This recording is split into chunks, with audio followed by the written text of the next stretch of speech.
Welcome dear students, today we are going to discuss analysis of machine foundation. After covering this topic, you will be able to recall the vibration analysis of machine foundation and you will be able to describe the determination of natural frequency. देखिए यहाँ से अगर examination point of view से questions की framing की बात की जाए तो यहाँ से मोस्टली क्वेश्चंस आपके पास बनते हैं न्यूमेरिकल बेस्ड क्वेश्चंस और इसी के साथ हो सकता है डिटर्मिनेशन ऑफ नेचुरल फ्रीक्वेंसी जो कि हमारा सेकंड लर्निंग आउटकम है, इस पे बेस्ड न्यूमेरिकल या फिर डेरिवेशन पूछी जा सके। इसी के साथ जो क्वेश्चंस का जो टाइप बनेगा वो टाइप आपके पास बनेगा short answer type question, completely formula based numericals बनते हैं। लॉन्ग आंसर टाइप क्वेश्चंस की फॉर्मेशन यहाँ से इस खास तौर पे इस पर्टिकुलर टॉपिक से एग्जिस्ट नहीं करती। लिंकेज विद अदर टॉपिक्स की अगर बात करते हैं तो मेनली किसी भी फाउंडेशन की कंस्ट्रक्शन के टाइम पे देखिए, जब भी मशीन फाउंडेशंस आप बनाएंगे तो मशीन की वाइब्रेशन की वजह से फ्रीक्वेंसी जनरेट होगी, वाइब्रेशन जनरेट होंगी और उन वाइब्रेशंस का बिहेवियर कैसा रहेगा, मशीन की फाउंडेशन का उस वाइब्रेशन के रिस्पेक्ट में क्या बिहेवियर रहेगा और किस तरीके से हम डिज़ाइन करेंगे, यहाँ पे हम उन्हीं सबको डिस्कस करने वाले हैं। तो आइए स्टार्ट करते हैं हमारे फर्स्ट लर्निंग आउटकम से, which is the vibration analysis of machine foundation. देखिए मेरे पास टॉपिक है vibration analysis of a machine foundation और इस vibration analysis of machine foundation में हमें यहाँ पे कुछ पैरामीटर्स को डिटरमाइन करना है। खास तौर पे पैरामीटर्स की डिटर्मिनेशन की अगर बात करते हैं तो पहला पैरामीटर है मेरे पास मास के अलावा स्प्रिंग या फिर स्टिफनेस कोफिशिएंट जिसको हम लोग बात करते हैं। तो फिलहाल हम डिस्कस कर रहे हैं यहाँ पे मास की। देखिए मेरे पास अगर इस डायग्राम को हम फॉलो करते हैं तो इस डायग्राम में ये बोलता है कि मशीन जो है, मशीन एक फाउंडेशन पे रेस्ट करती है और फाउंडेशन पे नीचे से सॉइल का प्रेशर एक्ट कर रहा है। तो बेसिकली जब मशीन में वाइब्रेशंस प्रोड्यूस होंगी, डायग्राम में देखिए, जब मशीन्स में वाइब्रेशन प्रोड्यूस होंगी तो ये वाइब्रेशन फाउंडेशन में भी प्रोड्यूस होंगी और फाउंडेशन के साथ नीचे वाली सॉइल के कुछ कंपोनेंट में, कुछ पार्ट में भी फाउंडेशन के साथ साथ वाइब्रेशंस प्रोड्यूस होंगी। तो बेसिकली जब मास की हम बात करेंगे तो मास में वाइब्रेशंस को रेजिस्ट करने के लिए फाउंडेशन का कुछ पार्ट तो पार्टिसिपेट करेगा ही, इनफैक्ट फाउंडेशन तो कंप्लीटली पार्टिसिपेट करेगी, बट सॉइल का कुछ लिमिटेड पार्ट इसमें पार्टिसिपेट करेगा, बट सॉइल का इसमें कुछ लिमिटेड पार्ट भी पार्टिसिपेट करेगा। और जब कुछ लिमिटेड पार्ट इसमें पार्टिसिपेट करेगा तो हमें भी उसे भी इंक्लूड करके चलना होगा। अभी हम लोग मानते हैं कि एक लाइन डायग्राम के थ्रू कि कुछ पार्ट सॉइल का पार्टिसिपेट करता है। देखिए अभी फिलहाल अगर डायग्राम ड्रॉ करते हैं तो कुछ इस तरीके से बनता है। तो देखिए जब कुछ लिमिटेड पार्ट इसमें पार्टिसिपेट करता है तो उसी के बेसिस में हम लोग यहाँ पे मास में इन्हीं सभी पॉइंट्स को डिफाइन करते हैं और टोटल मास को कैलकुलेट करेंगे। तो जो फर्स्ट पॉइंट मेरे पास बोलता है, फर्स्ट पॉइंट हम इसी तरीके से लिखते हैं, due to vibration in machines foundation some part complete mass of foundation and some part of soil participates together. देखिए मैंने लिखा है due to vibrations produced by machine the mass of foundation and some mass of soil also vibrates. अब जितना मास soil का vibrate करेगा उस मास को नाम दिया जाएगा पार्टिसिपेटिंग मास या फिर इन फेज मास ऑफ सॉइल।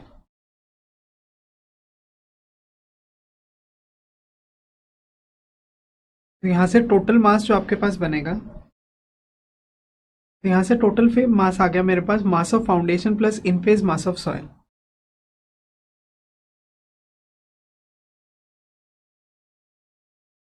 अब देखिए मेरे पास कोई मेथड नहीं है, मास ऑफ फाउंडेशन तो हम कैलकुलेट कर सकते हैं बट मेरे पास कोई भी मेथड नहीं है इन फेज मास ऑफ सॉइल को कैलकुलेट करने का। जो सॉइल का मास है, इस सॉइल को मास को कैलकुलेट करने का बेटा हमारे पास कोई भी मेथड एग्जिस्ट नहीं करता।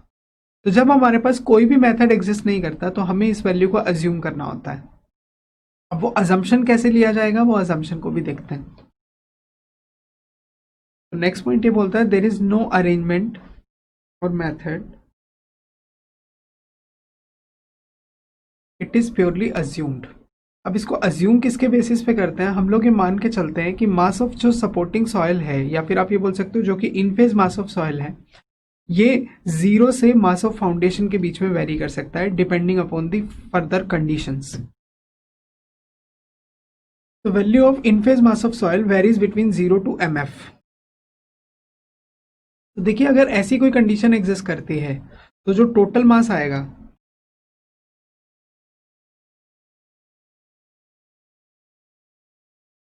अगर मैं यहाँ पे ms की वैल्यू 0 पुट करता हूँ तो टोटल मास आ जाएगा मेरे पास mf, और अगर मैं यहाँ पे ms की जगह पे भी mf पुट करता हूँ तो टोटल मास की वैल्यू आ जाएगी मेरे पास 2mf।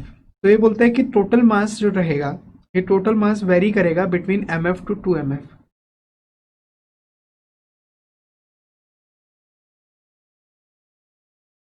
तो मेरे पास टोटल मास में वेरिएशन एग्जिस्ट करता है between mf2 to mf।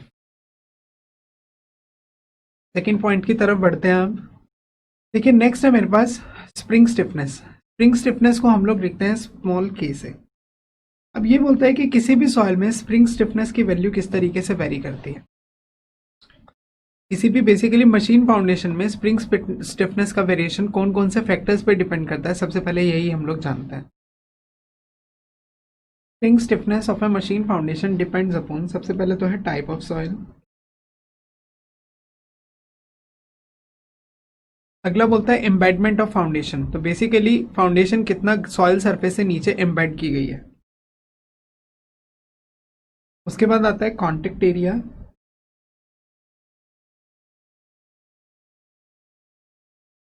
Last बोलता है कॉन्टेक्ट प्रेशर डिस्ट्रीब्यूशन।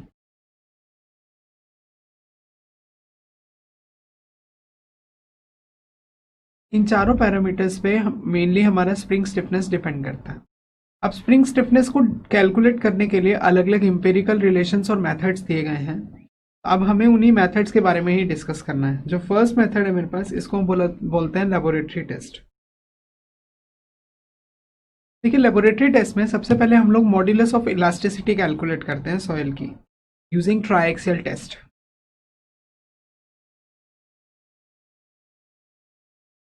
इसी के साथ साथ मॉड्यूलस ऑफ इलास्टिसिटी को अगर मेरे पास ट्राइएक्सियल टेस्ट अरेंजमेंट नहीं है तो हम लोग एम्पिरिकल इक्वेशन से भी कैलकुलेट कर सकते हैं, जो इक्वेशन हम लोग सोम के अंदर स्टडी करते हैं। अब सोम में हमने एक इक्वेशन पढ़ी थी मॉड्यूलस ऑफ इलास्टिसिटी के लिए।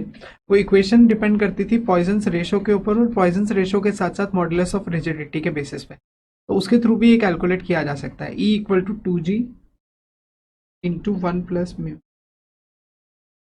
यहाँ पे जो कैपिटल G हो जाएगा वेयर कैपिटल G हो जाएगा मेरे पास मॉड्यूलस ऑफ रिजिडिटी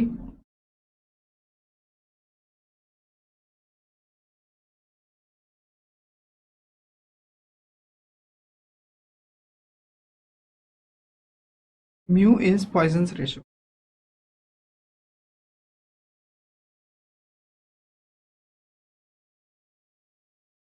अब इसके बेसिस पे हम लोग मॉड्यूलस ऑफ इलास्टिसिटी को कैलकुलेट करने के बेसिस पे आगे स्प्रिंग्स कॉफिशिएंट या फिर स्प्रिंग स्टिफनेस को कैलकुलेट कर सकते हैं। आगे नेक्स्ट पॉइंट पे बोलता है spring stiffness can be calculated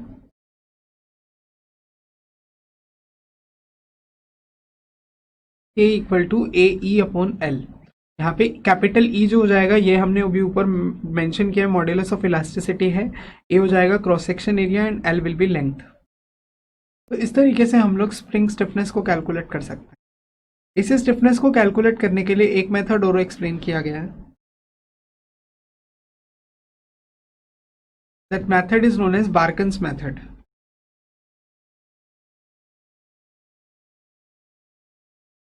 बार्कन ने according to Barkan modulus cut cut देखिए अकॉर्डिंग टू बार्कन डायरेक्टली हमें स्टिफनेस को कैलकुलेट करने के लिए एक मॉड्यूलस ऑफ इलास्टिसिटी के बेसिस पे एक एम्पिरिकल इक्वेशन दी थी इसने।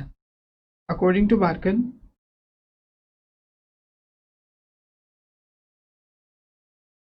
stiffness can be calculated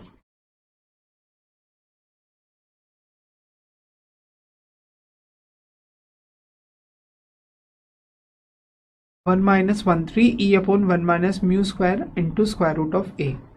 अब यहाँ पे E हो गया मेरे पास modulus of elasticity,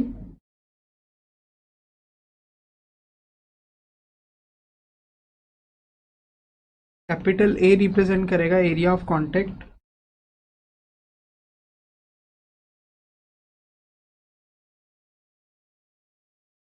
mu will be Poisson's ratio. तो इसके बेसिस पे हम लोग बार्कन्स मेथड का यूज करके भी स्प्रिंग स्टिफनेस को कैलकुलेट कर सकते हैं। आगे थर्ड बोलता है मेरे पास प्लेट लोड टेस्ट। देखिए प्लेट लोड टेस्ट का यूज करके भी स्प्रिंग स्टिफनेस कैलकुलेट किए जाते हैं। प्लेट लोड टेस्ट में जो रिजल्ट्स आते हैं, पहले हम लोग स्टिफनेस कैलकुलेट करते हैं प्लेट का और उस प्लेट की स्टिफनेस को कन्वर्ट कर देते हैं स्प्रिंग के स्टिफनेस के बेसिस पे। तो यहाँ पे प्लेट लोड टेस्ट के अकॉर्डिंग रिलेशंस हम लोग यूज करेंगे।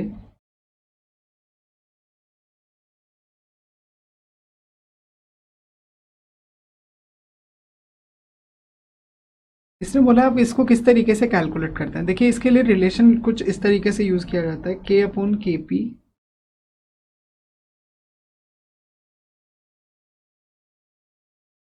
यहाँ पे केपी जो होगा, केपी रिप्रेजेंट करेगा stiffness of plate,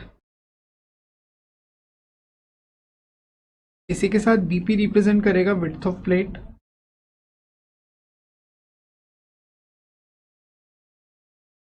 P represent करेगा width of foundation,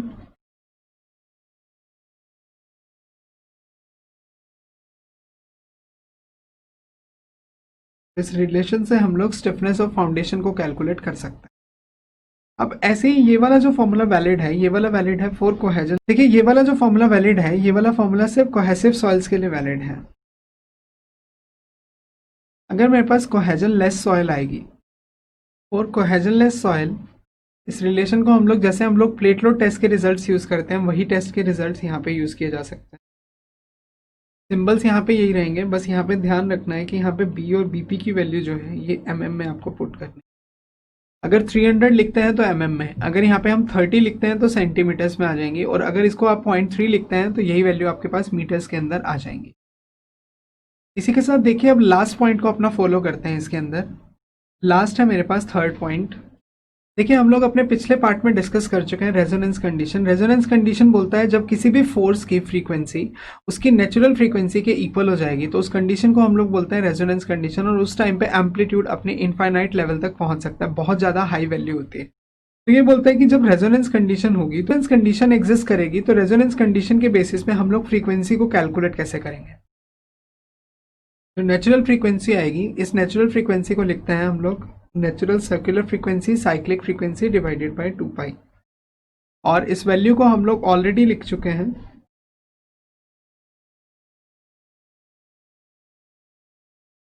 square root of K upon M. K is stiffness constant, M will be mass. तो यहां से मेरे पास अगर मुझे के की वैल्यू कैलकुलेट करनी हो तो के की वैल्यू को हम कुछ इस तरीके से कैलकुलेट कर सकते हैं।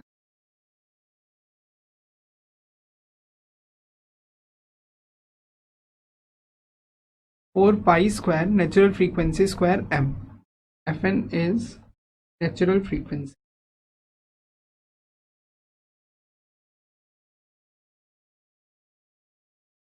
Under resonance. तो देखिए इसी के साथ हमने हमारा फर्स्ट लर्निंग आउटकम अचीव कर लिया है, which was recall the vibration analysis of A machine foundation.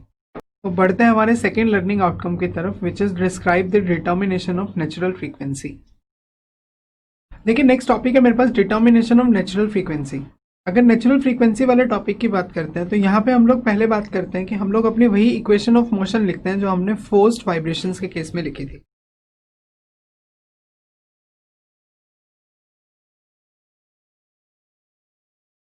देखिए ये थी हमारे पास इक्वेशन। अगर हम लोग डैम्पिंग को 0 मान के चलते हैं,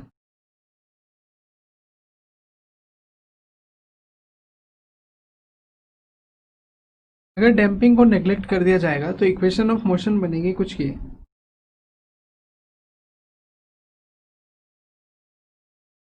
तो इसी के बेसिस पे अब नेचुरल फ्रीक्वेंसी की अगर बात करें,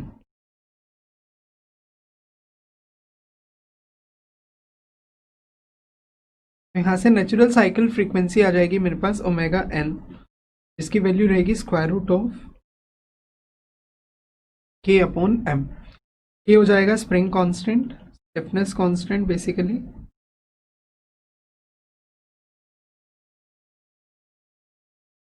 एम रिप्रेजेंट करेगा यहाँ पे मास।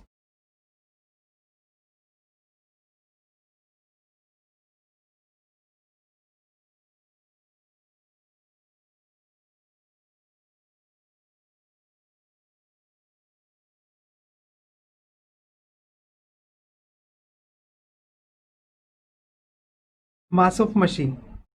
अब ये तो थी नेचुरल साइक्लिक फ्रीक्वेंसी। अगर इसमें नॉर्मली फ्रीक्वेंसी की अगर बात की जाए, फ्रीक्वेंसी के लिए हमने रिलेशन लिखा था F N, equal to omega N upon 2 pi.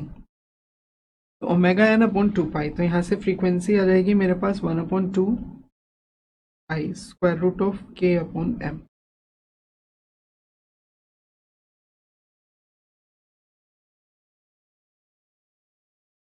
One upon 2 pi square root of K upon M. देखिए अब लास्ट पॉइंट ये बोलता है कि जब हम फ्रीक्वेंसी को कैलकुलेट करेंगे तो यहाँ पे जो हम मास कंसिडर करेंगे, मास में आपको लेना पड़ेगा टोटल मास। और टोटल मास में हम लोग अभी तक पिछले ही केस में हमने डिस्कस किया था कि टोटल मास में हम लोग कंसिडर करके चलेंगे मास of foundation plus in phase mass of soil.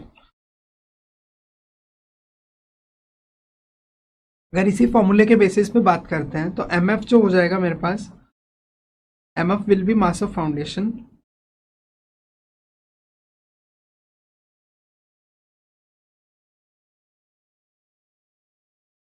M S जो हो जाएगा मेरे पास, ये हो जाएगा in phase mass of soil.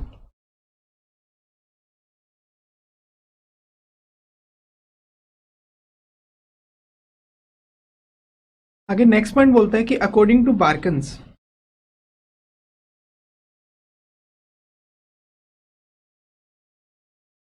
According to Barkan's अगर बात की जाए तो हम लोग नेचुरल साइक्लिक फ्रीक्वेंसी को किसी दूसरे मेथड से भी कैलकुलेट कर सकते हैं।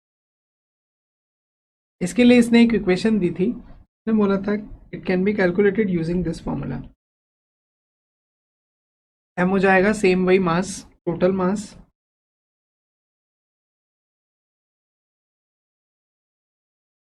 ये हो जाएगा मेरे पास contact area,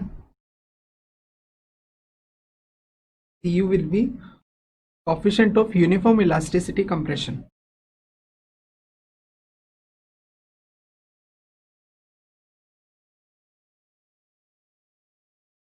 coefficient of uniform elastic compression. अब देखिए एक है मेरे पास नेचुरल फ्रीक्वेंसी के लिए ये फॉर्मूला, और एक फॉर्मूला हम लोग पढ़ चुके हैं omega N is equal to square root of K by M. अगर दोनों को कंपेयर करें तो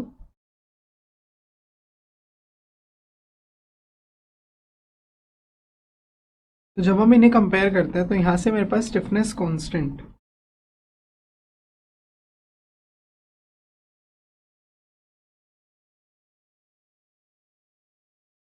तो स्टिफनेस कांस्टेंट की वैल्यू आ गई मेरे पास K equal to C U into A. एक देखिए अब इसी के अंदर लास्ट पॉइंट ये बोलता है कि मुझे कैलकुलेट करना है मैक्सिमम एम्पलीट्यूड। अब इस मैक्सिमम एम्पलीट्यूड के लिए हम लोग लेके चलेंगे जेड मैक्स। पिछले पार्ट में हमने डिस्कस किया था जेड की वैल्यूज की कैलकुलेशंस के बारे में, जिसमें हमने डिस्प्लेसमेंट्स की कैलकुलेशन देखी थी। उसी फॉर्मूले से ये वैल्यू आएगी मेरे पास। जेड मैक्स की जो वैल्यू मेरे पास बनेगी वो वैल्यू होगी F naught upon M omega square into 1 minus R square. ये टर्म्स हमारे पास वही रहेंगी। एम हो जाएगा mass, omega N will be natural frequency, R will be frequency ratio, and F naught जो हो जाएगा, एफ नोट हो जाएगा हमारे पास एक्साइटिंग फोर्स जो ओरिजिनली हम लोग अप्लाई करके चलेंगे। तो इसके बेसिस पे हम मैक्सिमम एम्पलीट्यूड को भी डिटरमाइन कर सकते हैं। इसी के साथ हमने हमारा next learning outcome which was describe the determination of natural frequency, इसे भी अचीव कर लिया है।